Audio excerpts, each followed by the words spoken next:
Queen in Business Magazine Ode Dodem, Anishinaabe Queen in Dalgren Everton Gulchwa. My name is Kelly, I'm 14 and I go to Union High School.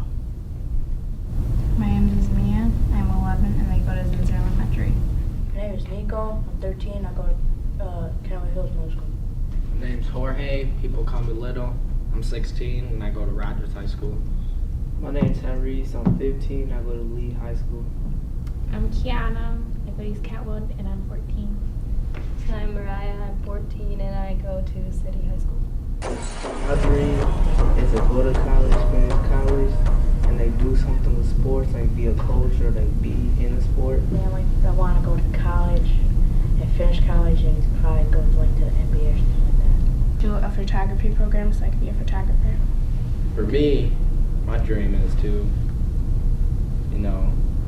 I want to be a lyricist. I like writing lyrics. It's a way for me to cope and get rid of some anger, worries, or anything that I have on my mind.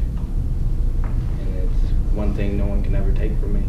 Okay, my dream is to become a graphic designer and make video games and become an architect at the same time to build places and create video games that'll be smart for My mom, she made mistakes a lot in her life, and I saw it.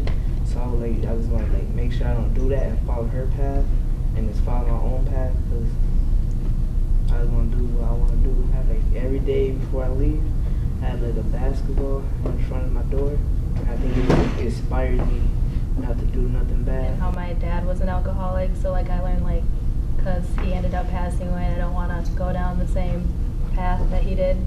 So it kind of makes me want to be better than that. I wrote my mom because she always wants to, she doesn't want me to give up. She wants me to keep on going, to go for a sport or something like that. That was my dad because he tells me to keep on at it and to never give up. I like football a lot too.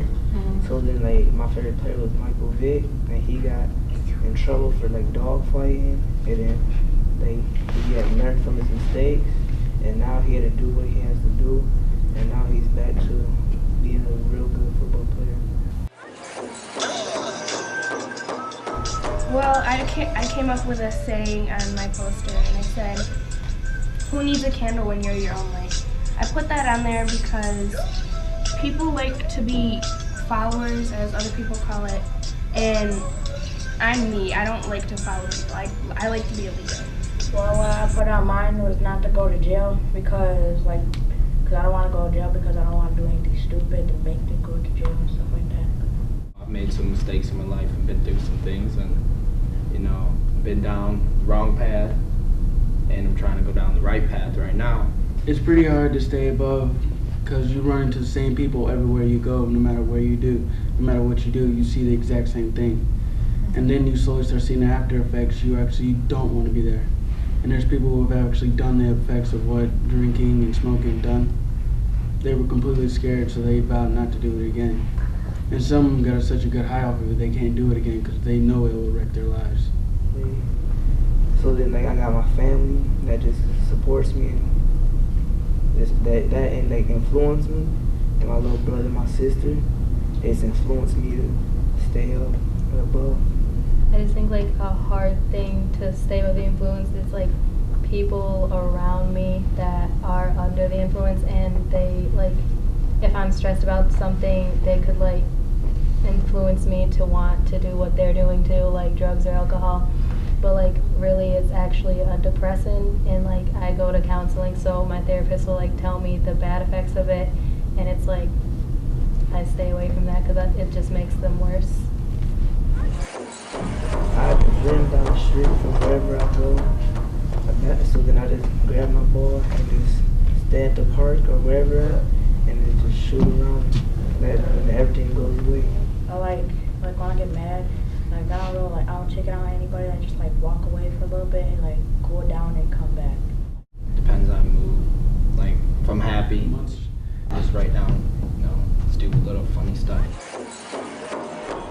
I basically tell my cousins that are younger than me and some that are just a few months, just to tell them to look at our aunts, look at our uncles. That's exactly where you're gonna go to, and they tell us exactly don't do it.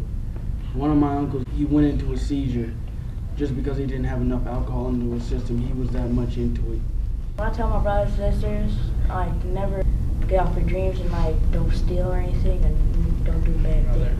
I've told them many times, do a lot more things different than I did, and make way better decisions than I did. A lot of the kids at my school don't know anything about natives because in our history book, it's only 2 pages. They got about when they send them into the concentration camps and the rest. That's it. They don't say anything besides that. They say. Well, one time in history class, we were like studying a lot about Native Americans, and in something we were reading, it was just saying that alcoholism is a big thing with Native Americans. The thing that made me mad is like stereotypes, pretty much. It's just they'll see like, oh, you're Native American, is your family alcoholics? Are you an alcoholic? And it's like, if you don't want people to think of you like that, then don't be like that. That kind of goes with like family patterns, like just be different. And I think of people like saying Native Americans are alcoholics and everything. I think of that as the past. I ain't worried about what I was doing. I'm worried about what I am doing and how I'm gonna finish. One of the powwows up north, there was a drunk man who came up to the powwows, and you can't have anything to drink, like any type of Bud Light or anything, 4 days before you do any ceremonies. You have to be completely sober for 4 days, and you have to be with your drunk. You cannot be drunk when you go down and you mess with any type of drunks. It taints the spirit of what you have. Drum represents the heartbeat of life, the heartbeat of Mother Earth. And the reason it's a circle is because life goes in a circle. The reason we go clockwise around the drum is because that's the way life goes. That drum is a sacred thing, and when you join the Brotherhood of Drum, you are joining a pact of sobriety. You don't drink, you don't smoke. There's a lot of reasons why people drum is to quit. I fancy shaw dance, and when I fancy shaw dance, I already feel happy in my place. And I dance for those who can't dance. I'm on a hand drum group, and we're a sobriety drum. We have one spirit to all of our drums. You can't really keep that spirit together unless you guys are all together using your drums. I think you shouldn't smoke or drink because it's disrespecting. I have family, cousins, lots of friends. They still out there doing the same thing I was just last summer and the summer before that. I'm gonna be honest. Yeah, I'm gonna go hang out, but I'm not gonna be that kid that's in there smoking weed and drinking. I'm gonna go in there and have a good time and have fun. But I'm gonna leave the same way I went in. But you can still be friends with the people who do that and just like be independent and make your own decisions, because if you can do it on your own and just say no by yourself, that's fine right there. I have some close friends who have been doing like the wrong things and everything, but I still try to like stay close to them, because for at least one of my friends I know, I talked to them about how they used to do something and like they've gotten over it. Like, I don't know if it was just me, but like I wasn't judging them about it. I was just trying to help them and like help them see how it's gonna affect their future. I feel kind of good about that. That's why I try to stay friends with those people, and it's like they need someone to be there for them too. I don't know about plans. Plans can change. I got a to-do list that makes sure I want to accomplish the goals, like driver's training and get a job, and then my extra time just go play basketball. So to keep me out of whatever happening in my neighborhood or at home. You just make the decisions that you think is going to be best for you. Don't plan on anybody else being there. Don't plan on anybody else depending on you. Just do what you got to do to make it through.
That looked like it hurt. Oh my god. Hey, get that on camera. I did.